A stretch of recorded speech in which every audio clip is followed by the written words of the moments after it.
people, it's your girl Adeola. So for weeks now, my people, I've tried not to talk about Biafra simply because there is nothing I can say. So long as I'm not able, some people have already made up their mind that all Yoruba people are bad, all Hausa people are bad. They say, oh, she's Yoruba, what does she know? Which is true, by the way. I tell you guys every week that I don't know anything, no be so. And after episode 174, where I talked about Radio Biafra, the most common message that I get is, oh, you this Yoruba Ashewo. Ashewo means prostitute. So if you follow me on Facebook, by the way, by now you should know that there's a set of people that call me a prostitute every time I post anything. It doesn't even matter what I post. By the way, if you are not following me on Facebook, what is that about? And Twitter and Instagram? I beg.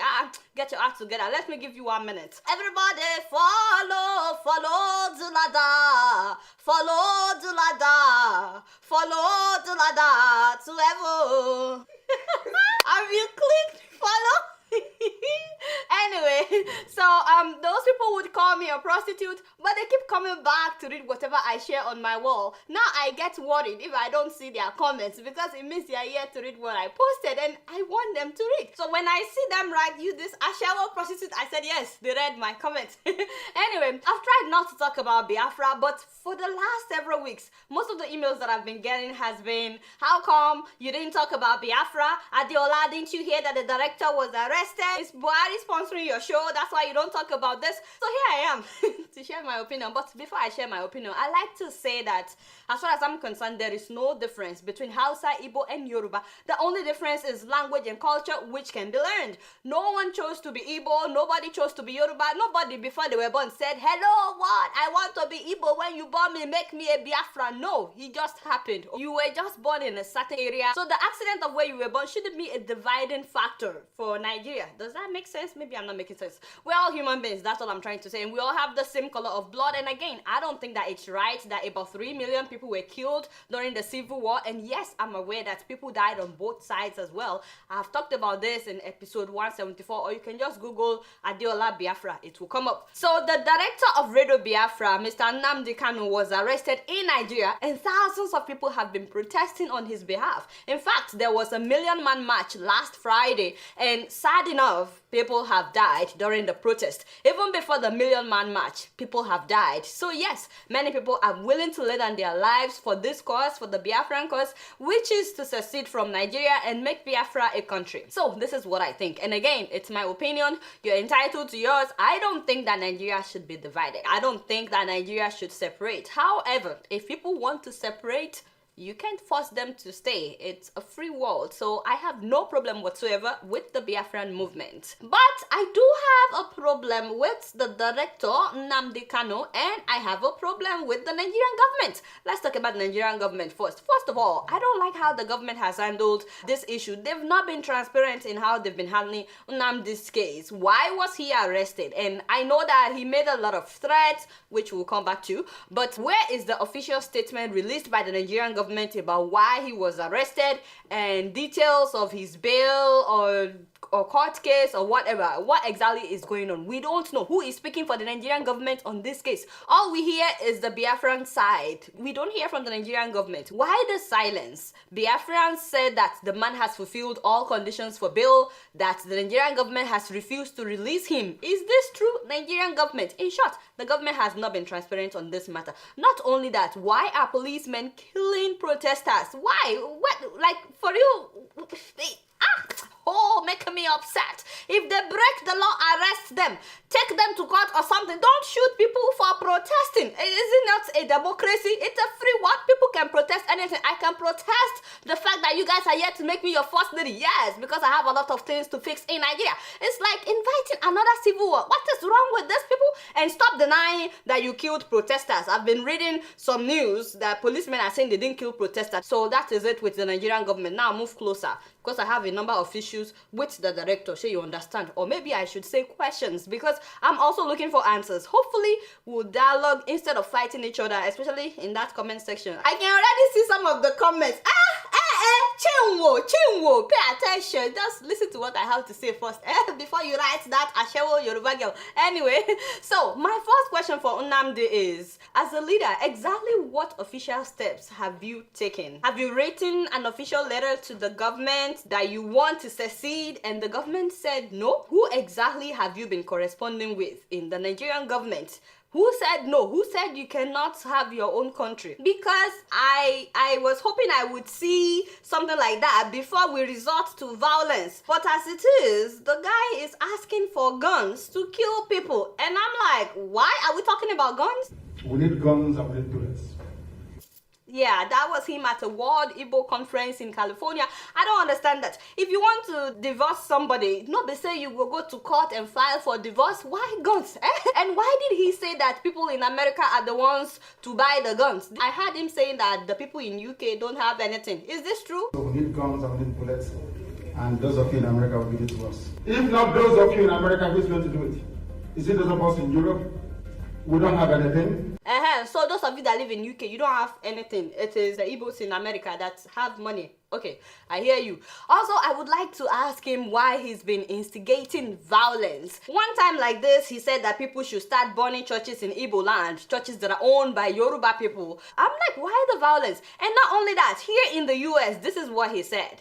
On the 22nd of this month, something will happen. It's called the blood moon. Most of you don't know that in 1967, before the war started, there was a blood moon as well. Are you aware of that? It comes once in a while. There was blood moon in 67. There will be blood moon this year. Why? My brother, why? Why? How do you say why in Igbo language? Again, why? Because the Rwandan genocide that killed about 800,000 people. You know that radio was also used as propaganda to instigate the violence. Is he trying to start another genocide? Then I saw the video released by his ex-girlfriend, that is Choma Amarilis. This woman raised some pressing issues about the integrity of Nnamdi. But instead of addressing the issues that she raised, a lot of people are calling her a prostitute. Again, when I see something like that, it gets my attention. They said that she's upset that Nnamdi did not marry her. Now, it gets my attention because, you know, they call me a prostitute too. I said she must be saying something that is too much for them to deal with. Apparently, when some Nigerian men cannot take the truth coming from a woman, their easiest excuse is to call her a harlot.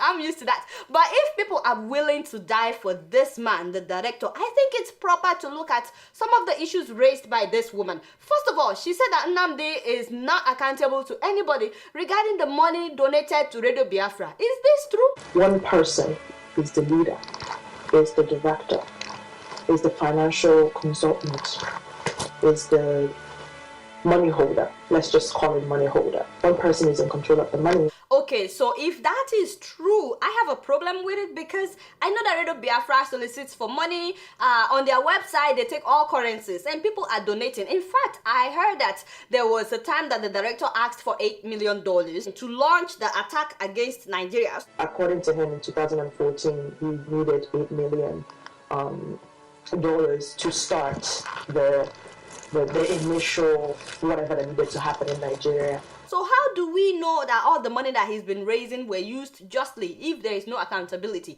Again, a lot of people will abuse me for talking about this, but if you've donated your hard-earned money, if you are like me working day and night and day, are you not concerned in finding out what your money is being used for?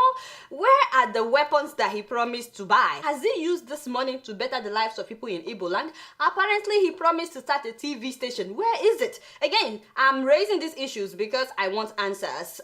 So if you have answers, please don't hesitate because I can't imagine that he's living large in UK at the expense of donors. Now, the lady also pointed out that Ojukwu in 1957 spent his father's money.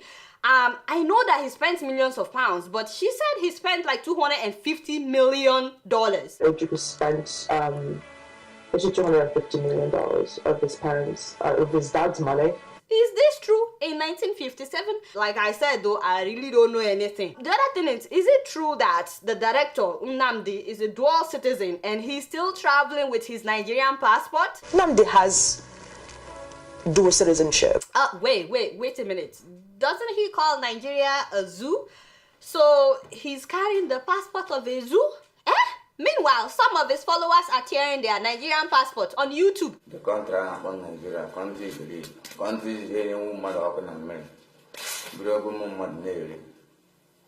This is it. I refuse to be associated with anything called Nigeria. So I personally believe that this guy tore an expired passport. I don't believe that he would tear his legitimate passport. But I didn't expect the director to have a Nigerian passport, which he calls the zoo. And I also don't expect him to live in the UK because he's always abusing UK for making Igbo land a part of Nigeria. You know, the colonial masters. Yet he's living there and he probably has a UK passport as well. He travels on a British passport. So to me, if I'm traveling on an American passport and I'm telling somebody in Nigeria to be ready or something, or to go out on the street to demonstrate, I have to at least tell them the whole truth. So I'm a little bit confused, you know, you're not really walking the talk. And then this lady said something that surprised me. For a long time, I've heard Nnamdi on Radio Biafra talk about how 88 countries are backing Biafra, as well as the United Nations. But this is what she said. What it means to be in 88 countries, it's not really 88 countries, but that's besides the point. But in 88 countries, there's at least a group of people, or maybe one person, who has registered IPOB. Has nothing to do with the nation supporting the movement. I see. So they have members in those countries. It's not as if the government of those countries are backing them up. Is this true? Because a lot of people are getting themselves in trouble thinking that 88 countries will come and defend them and bail them out. They thought that the United Nations would rescue them. In fact, when he himself was arrested, I personally was expecting the UN and 88 countries to come to his rescue. I didn't hear anything. I was a little bit surprised by that. Because, okay, never mind. So not only that, the protesters that have been arrested, exactly what did he do to get them out even before he was arrested? According to this lady, it's also a lie when he says that Ijaw people are behind him, the Niger Deltans, and so on and so forth. So it's either she's lying or Nnamdi is lying. Again, me, I'm just looking for answers. If you have one, please write it in the comments. Her last statement is exactly my first point. So let's ask ourselves the question. Who did we ask?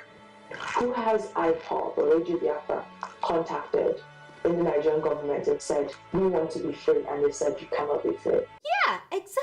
Who have they contacted to be free? Who is telling them they cannot have their own country? Why are they now instigating violence? This is not a laughing matter, because a lot of people will call Radio Biafra from Nigeria. They will tell the director they already have a gun hidden. They're just waiting for his signal. A lot of people are willing to give their lives. People are ready to die because of this. So we need to know what we are dying for. If any of these issues that this lady raised are not true and you have evidence, please let me know and we will talk about it. Let's talk about the issues raised instead of calling her a prostitute, and let the Nigerian government be more transparent about this matter. By the way, I saw this video of Ojukwu basically saying that nobody should try to start another Biafra-Nigeria war. I led proudly the first one.